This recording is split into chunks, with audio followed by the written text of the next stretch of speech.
ابھی ابھی معلوم ہوا ہے کہ بصارت سے محروم افراد کا پنجاب اسمبلی کے باہر دھرنا 11ویں روز میں داخل ہو گیا۔ مال روڈ پر دھرنا مظاہرین کی جانب سے اپنے مطالبات کے حق میں نعرے بازی کا سلسلہ بھی مسلسل جاری رہا۔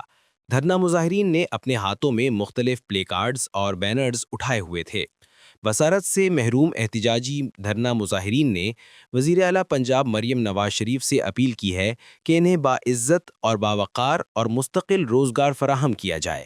دھرنا مظاہرین کا کہنا تھا کہ ہم گزشتہ ایک ہفتے سے زائد عرصے سے دھرنے پر کھلے آسمان تلے بے یار و مددگار بیٹھے ہیں۔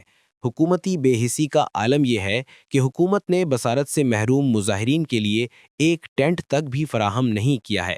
بلائنڈ ڈیلی ویجر یونین کے تحت دھرنا دینے والے مظاہرین نے مطالبہ کیا ہے کہ بصارت سے محروم افراد کے لیے معذوری کوٹا میں علیحدہ 1% حصہ مختص کرنے کے احکامات جاری کیے جائیں۔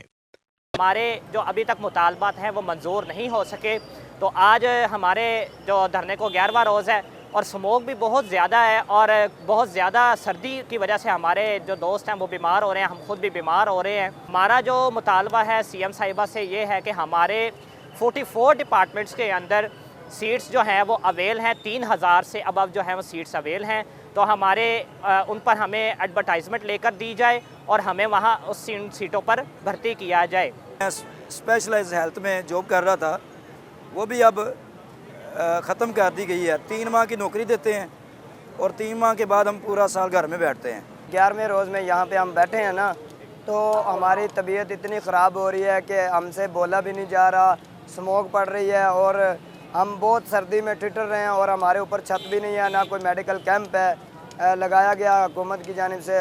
یہ ہمارے ساتھ سوشل ویلفیئر نے دھوکہ کیا ہے۔